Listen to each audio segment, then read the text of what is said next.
What is up, coordinators and naturals? I am just a simple new type, and in this video, we are returning to the alternate universe Cosmic Era.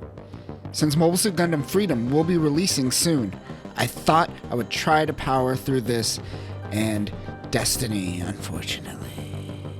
Last we left off in Mobile Suit Gundam Seed, Kira and Ramius get into the Strike Gundam. Kira takes control, activates its phase shift armor, and takes out some Djinns. Ramius takes over as captain of the Archangel, but Lacus fights with Mulaflaga and Heliopolis starts to fall apart. So let's catch up with Jesus and the Archangel. Kira is freaking out about the destruction of his home colony. He calms down and returns to the Archangel. But before that, he goes for a life pod from the colony. He brings it in on board the Archangel. Ensign Badriel is hesitant, but Ramius suggests they can head towards Artemis, a Eurasian Federation satellite, to seek help. On board the lifeboat is Flay Alistair, the daughter of the Atlantic Federation Vice Foreign Minister. Meanwhile, Rao doesn't want Atherin to fire on a friend, which is why he doesn't want Atherin to sortie. But Atherin affirms with Rao that he will shoot Kira if he has to. The Nazca-class ship begins to attack. The Nazca-class ship is a destroyer for Zaft that outpaces the Laurasia-class ship. It is even more mobile and agile than the Archangel class. It has two 120cm high energy beam cannons and 540mm multi-purpose vertical launching systems for mobile suits and armors. Mu and Kira sortie. Atherin launches from the Nazca class along with the rest of the stolen G weapons. They engage in battle. Meanwhile, Mulaflaga hides and waits for his time to attack. The Archangel is being targeted by the Nazca, but they are waiting for Mu's attack. He finally attacks the Nazca ship, which makes Zaft retreat.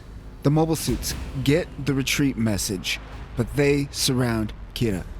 They don't want to let him get away. Kira is out of power. His phase shift armor turns off. Atherin goes into mobile armor mode and captures the strike with his Aegis. Mu comes in to assist Kira. Kira heads towards the Archangel to resupply. The Archangel launches the Striker resupply. Isaac tries to attack, but it is too late as the Striker has resupplied. The strike takes out Isaac's arm.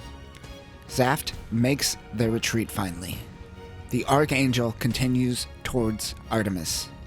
Back at the Nazca, Isaac and Atherin bicker, while on the Archangel, Kira is having panic attack. The Archangel docks with the Artemis. However, Artemis forces are holding them capture.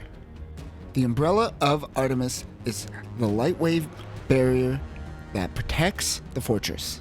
The commander of the Artemis, Gerard Garcia, ensures the officers of the Archangel their safety while there. However, Commander Garcia wants to take the Archangel for himself, as it isn't technically a registered Alliance vessel yet.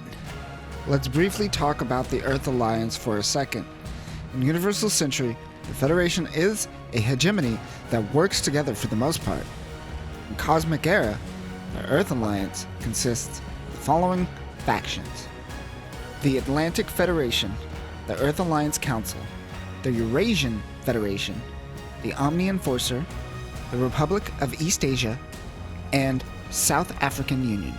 For now, we will focus on the Atlantic Federation and the Eurasian Federation, the two biggest powers of the Earth Alliance.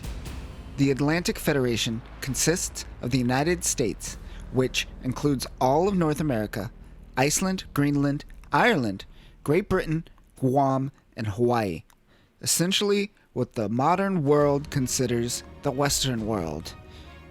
The Eurasian Federation, however, consists of parts of the European Union, former Soviet states, the Middle East, and parts of China and Japan. The Reconstruction War was a massive event that brought forth the advent of the Cosmic Era.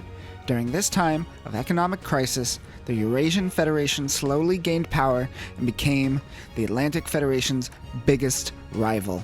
Even though the Earth Alliance is at war with Zaft, they seem to also be in conflict with themselves. Artemis officers force Kira to operate the Strike Gundam, but he hesitates. The Nazca class launches Nicole in the Blitz Gundam. The Blitz Gundam is equipped with the Mirage Colloid stealth system. This is a system capable of blocking infrared emissions and can bend radio and light waves. Essentially, it could go invisible. Nicole attacks the Artemis with little ease. So much for the impenetrable fortress. The Archangel crew gets free and heads towards the ship. Kira also launches. Kira and Nicole engage in battle. Meanwhile, Diarca and Izek launch. The Archangel begins its launch. Kira retreats. As they retreat, Artemis seems to be destroyed. Raula Crusette and Athrun go to meet with the Plant Supreme Council. The Supreme Council formed in CE 53, where 60 council members will represent 120 colonies under Plant's dominion. It wasn't until CE 58 when both Patrick Zala and Siegel Klein became members of the council. During this time, the two council members sought to seek independence from their Earth benefactors, but they went in two separate directions. It wasn't until CE 70 that the Earth Alliance attacked the Plant colonies, starting this war. This attack was Junius 7, aka the Bloody Valentine Incident. Siegel Klein is a part of the moderate faction, where Patrick Zala is a part of the more radical faction. Siegel Klein is also the father of Lacus, who will make an appearance later in this episode. Back on the Archangel, they are running out of water. They happen to be near the Junius 7 disaster, decide to raid the area for supplies. They feel bad for pillaging the remains of the dead, so they decide to hold a memorial. While mining for ice, a Jin is observing a civilian ship that looks abandoned. Kira has no choice but to shoot it down as it noticed one of the pods mining for ice. After destroying the Jin, Kira finds another escape pod and brings it on board the Archangel. When they open the capsule, they are met with Lacus Clyne, as well as Pink Chan.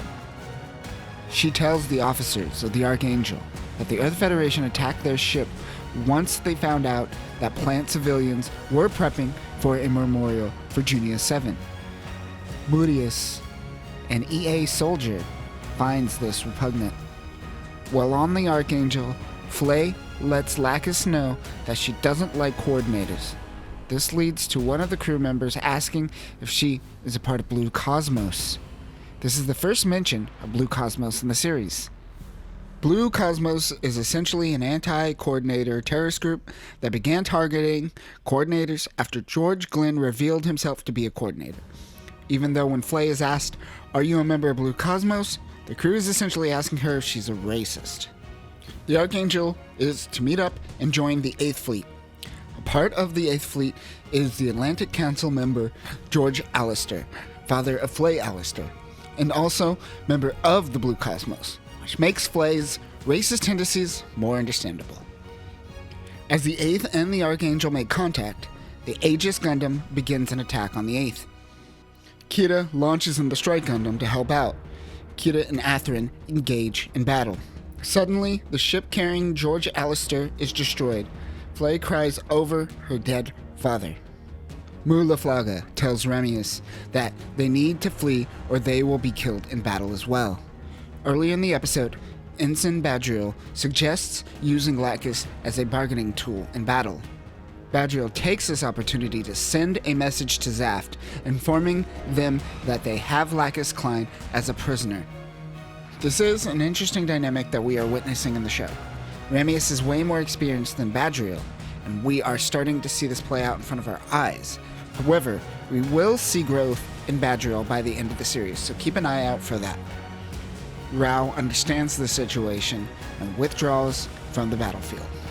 After the actions of Ensign Badriel, Kira is wondering if he is helping the right side. Also, Flay yells racist slurs at him for being a coordinator and not saving her father. Luckily, Lacus is there to console him. Both Lacus and Kira relate to one another because not only did Athrun build Tori for Kira, he also built Hado for Lacus. Both see the humanity in Athrun Zala and not the soldier. Kira decides that he will free Lacus as a hostage. Sai helps him escape. Kira launches and sends a message to Zaft regarding the well-being of Lacus. Athrun launches in retaliation. The Aegis meets up with the Strike Gundam. Kira gives back Lacus to Athrun and Zaft. Both Athrun and Kira declare that they won't hold back next time they meet in battle. Both Mulaflaga and Rao La Crusette launch to engage the Aegis and Strike Gundam, but Lacus prevents the two forces from fighting, expressing how they shouldn't battle on the grounds of Junior 7 and the loss of George Alistair, as they still seem to be around the airspace.